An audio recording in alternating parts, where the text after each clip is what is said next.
Hello, ഇന്നത്തെ കഥയിലേക്ക് എല്ലാവർക്കും സ്വാഗതം. അങ്ങനെ അഗസ്റ്റിനും അതുപോലെ തന്നെ ആൽബിയും വീണ്ടും നാട്ടിലേക്ക് എത്തിയിട്ടുണ്ട്. അവർ കുറച്ച് ദിവസത്തേക്ക് പോയതായിരുന്നല്ലോ അമേരിക്കയിലേക്ക്. അങ്ങനെ അവർ വീണ്ടും നാട്ടിലേക്ക് തന്നെ എത്തിയിട്ടുണ്ട്. അപ്പം നാട്ടിലെത്തിയ സമയത്ത് രണ്ടുപേരും കൂടെ കാറിൽ പോയിക്കൊണ്ടിരിക്കുന്ന സമയത്ത് അഗസ്റ്റിൻ പറയാണ്, നമുക്ക് വേണ്ടിയിട്ട് നല്ലൊരു വീട് ഒരുക്കിയിട്ടുണ്ട് കിരൺ മോന്. അപ്പം ആൽബി പറയുന്നുണ്ട്, എന്നാൽ പിന്നെ മമ്മിയും റോണയും കൂടെ നാട്ടിൽ വന്നു കഴിഞ്ഞാൽ പെട്ടെന്ന് തന്നെ നമുക്ക് കല്യാണം വീട് തുടങ്ങാം. അതിന് കൂടുതലായിട്ട് ആരെയും വിളിക്കണ്ട. അഗസ്റ്റിനച്ചായൻ പറയുന്ന സമയത്ത് അവൻ പറയുന്നുണ്ട്, ഓ ശരിയാ, പറഞ്ഞ പോലെ എനിക്കാരും ഇല്ലല്ലോ, ഞാൻ അനാഥനല്ലേ. എടാ, നീ ഇങ്ങനെ വില കുറഞ്ഞ സംസാരിക്കരുത്. നിന്നെ വളർത്തുകയും മകനെ പോലെ സ്നേഹിക്കുകയും ചെയ്ത ഒരുപാട് ബന്ധുക്കൾ എനിക്കുണ്ട്. പക്ഷേ അവർ കൂടുതലും US-ലാണ്. അതുകൊണ്ട് അവിടെ ചെന്നിട്ട് നമുക്ക് ഗംഭീരമായൊരു പാർട്ടി നടത്തിയാൽ മതി. ഓക്കെ, ആൽബി സമ്മതിക്കുകയാണ്. അപ്പോൾ അച്ചായൻ പറയുന്നുണ്ട്, ഇവിടെ ഫംഗ്ഷൻ വലിയൊരു ആഘോഷമാക്കിയാലേ അത് പിന്നെ വലിയൊരു ദുരന്തത്തിലേ അവസാനിക്കൂ, മറക്കണ്ട. അന്ന് ചന്ദ്രസേനനും രൂപയും ഒരുമിച്ചതുപോലെ ചെറിയൊരു ഹാളിൽ വെച്ച് നിങ്ങളുടെ മിന്നുകെട്ട്, പിന്നെ ഗംഭീരമായിട്ടുള്ള മാരേജൊക്കെ നമുക്ക് അമേരിക്കൻ മലയാളികളുടെ മുന്നിൽ വെച്ച് നടത്താം. അത് മതി. അയാൾ ചിരിക്കുകയാണ്. അപ്പോൾ ആൽബിയും പറയുന്നുണ്ട്, എല്ലാം പപ്പയുടെ ഇഷ്ടം. അപ്പോൾ അയാൾ ചോദിക്കുന്നുണ്ട്, അതേ സോണി മോൾ എന്താ പറഞ്ഞത്? സോണിയും പറഞ്ഞത് മാരേജ് വലിയ ഫംഗ്ഷനൊന്നും ആക്കണ്ടെന്നാ. അപ്പോൾ അയാൾ ചിരിച്ചുകൊണ്ട് പറയുന്നുണ്ട്, അവൾക്ക് വിവരമുണ്ട്.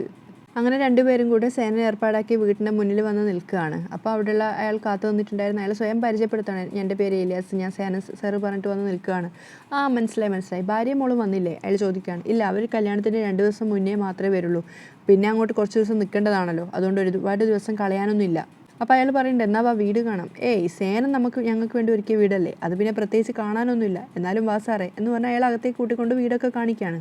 അപ്പോൾ അകത്ത് കയറിയപ്പം വീടിൻ്റെ വിശാലതയൊക്കെ കാണുമ്പോൾ അച്ചായൻ പറയുന്നുണ്ട്, 1 മാസത്തേക്ക് ഇത്രയും വലിയ വീടൊന്നും വേണ്ടിയിരുന്നില്ല. അപ്പോൾ അയാൾ പറയാണ്, സേന സാറിന് എന്നിട്ടും തൃപ്തിയായിട്ടില്ല. അപ്പോൾ ആൽബിയും പറയുന്നുണ്ട്, ഞങ്ങളാകെ 4 പേരല്ലേ ഉള്ളൂ. അപ്പോൾ അയാൾ പറയാണ്, കല്യാണം കഴിഞ്ഞ ഒരാൾ കൂടി വരില്ലേ? അപ്പോൾ അച്ചായൻ പറഞ്ഞു കൊടുക്കുന്നുണ്ട്, കല്യാണം കഴിഞ്ഞാൽ സോണി മോളുടെ വീട്ടിലും ആരും ഇല്ലേ, അവിടെയും പോയി നിൽക്കണം. അപ്പം അതൊക്കെ കേൾക്കുന്ന സമയത്ത് ആൽബിക്ക് ഒരു ചെറുതായിട്ടൊരു നാണമൊക്കെ വരികയാണ്. അപ്പോൾ അച്ചായൻ പറഞ്ഞു കൊടുക്കുന്നുണ്ട് എലിയാസിനോട്, പിന്നെ ആകെ എണ്ണിച്ചുട്ടപ്പം പോലെ കുറച്ച് ദിവസമല്ലേ ഉള്ളൂ, അതിനിടയ്ക്ക് ടൂറ് പോക്ക്, വിരുന്ന് പോക്ക് എല്ലാം ഉണ്ടല്ലോ. അപ്പോൾ അയാൾ പറയുന്നുണ്ട്, ഏതായാലും വീട് ഇഷ്ടപ്പെട്ടല്ലോ സാറേ, എന്നാൽ പിന്നെ സാറ് ചന്ദ്രസേന സാറിനെ വിളിച്ച് പറഞ്ഞേക്ക്. അങ്ങനെ അയാൾ യാത്ര പറഞ്ഞു പോയതിന് ശേഷം അച്ചായൻ വീടൊക്കെ വീണ്ടും ഒന്നും കൂടെ കാണുകയാണ്. അവസാനം ആൽബി നോക്കുന്ന മുറിയിലേക്ക് എത്തിയ സമയത്ത് അയാൾ ആൽബിയോട് പറയുന്നുണ്ട്, എടാ നിനക്ക് നിൻ്റെ കാമുകിയെ വിളിക്കണ്ടേ? അപ്പോൾ ആൽബി കേൾക്കും, കാമുകിയെയോ? അപ്പോൾ അയാൾ ചിരിച്ചുകൊണ്ട് ആൽബിയോട് പറയുന്നുണ്ട്, ഷെടാ, കല്യാണം കഴിയുന്നതുവരെ കാമുകിയാ, താലി കെട്ട് കഴിഞ്ഞാലേ ഭാര്യയാവുള്ളൂ.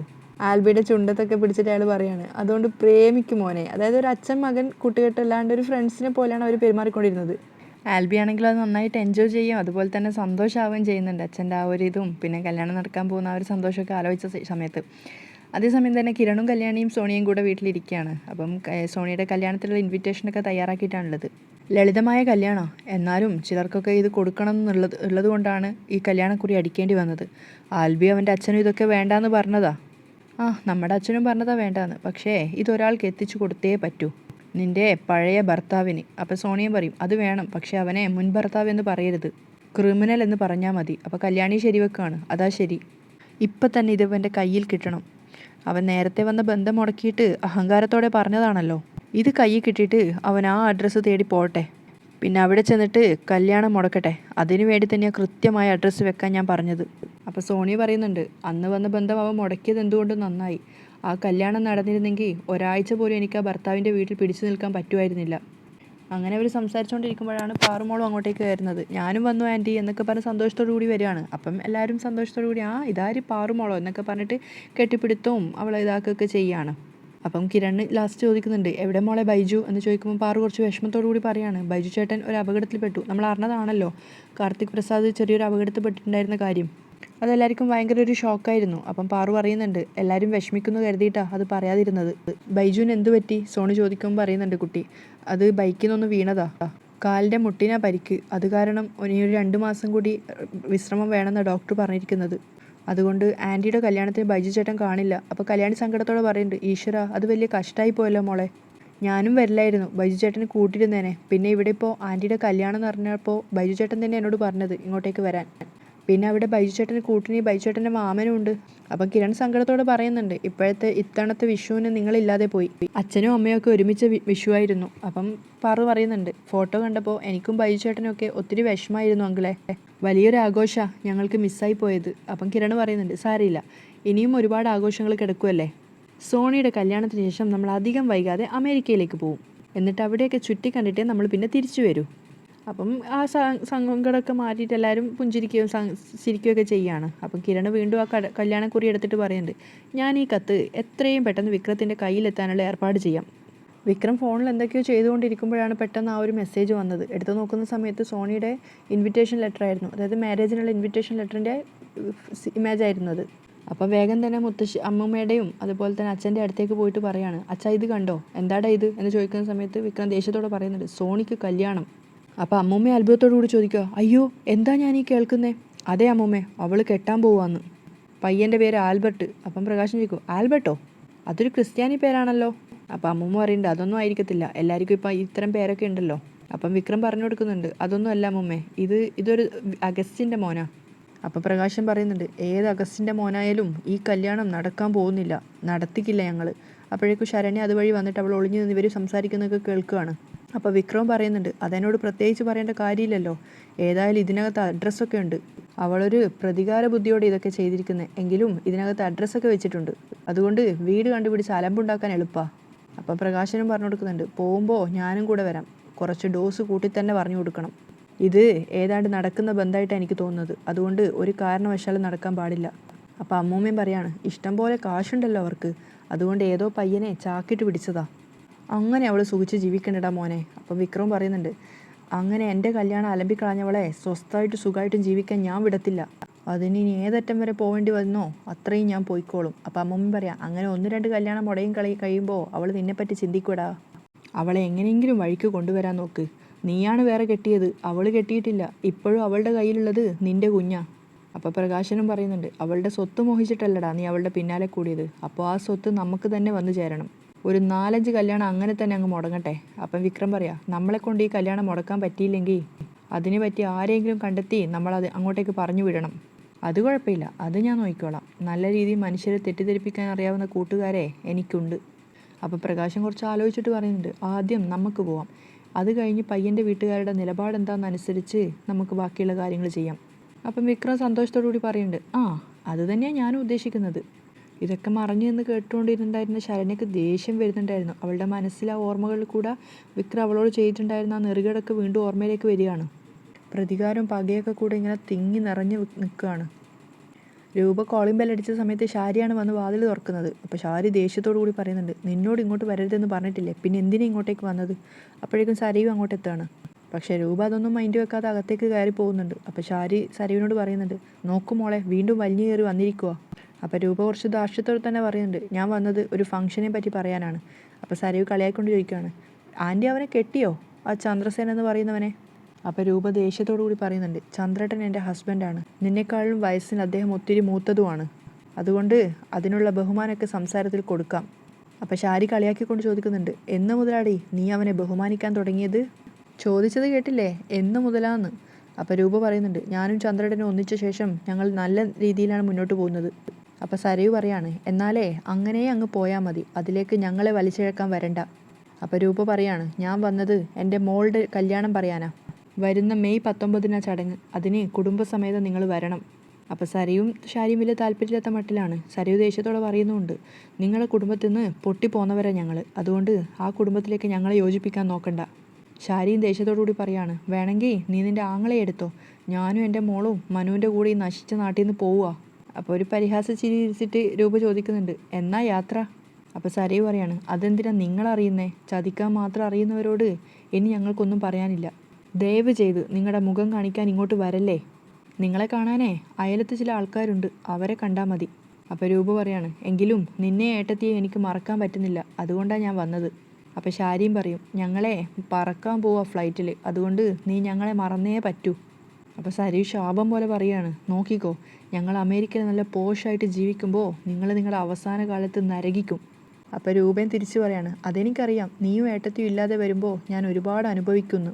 അപ്പോൾ ഷാരിയും പറയാണ്, ഞങ്ങളുടെ പ്രാക്കുണ്ടല്ലോ, നിന്നെ ഇവിടെ ഇട്ട് വട്ടം കറക്കുവടി, പിന്നെ പോകുമ്പോഴേ ഇവിടെ ഒരു വട്ടനുണ്ട്, അയാളെ കൂടെ കൂട്ടിക്കോ.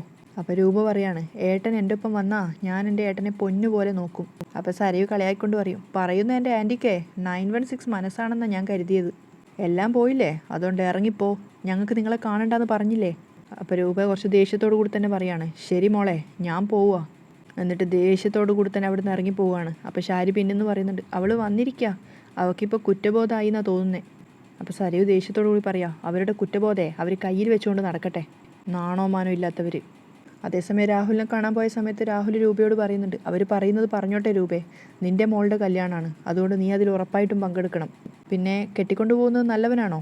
അപ്പോൾ രൂപ ഒരു താല്പര്യമില്ലാത്ത പോലെ പറയാണ്, ഞാൻ പറഞ്ഞല്ലോ അയാളുടെ സുഹൃത്തിൻ്റെ മകനാ. അപ്പോൾ രാഹുൽ പറയാണ്, അതാ എൻ്റെ പേടി, അത് വേണ്ടായിരുന്നു, അവൾക്ക് ഞാൻ നല്ലൊരു പയ്യനെ കണ്ടെത്തിയനെ. അപ്പോൾ രൂപ മനസ്സിൽ വിചാരിക്കുകയാണ്, നീ കണ്ടെത്തുന്നത് നിൻ്റെ മരുമോനെ പോലെ ഒരുത്തനെ ആയിരിക്കും. അപ്പോൾ രൂപ പറയാണ്, അയാളെ ഇപ്പോഴും എൻ്റെ മക്കൾക്ക് നല്ല വിശ്വാസമാണ്, അതുകൊണ്ട് അയാൾ പറയുന്നതേ കേൾക്കൂ. പിന്നെ അതിൻ്റെ പേരിലൊരു തർക്കം വേണ്ടെന്ന് കരുതി. എങ്കിലും നമ്മുടെ സമുദായത്തിൽപ്പെട്ട പയ്യനല്ലല്ലോ രൂപേ? രാഹുൽ ചോദിക്കുകയാണ്.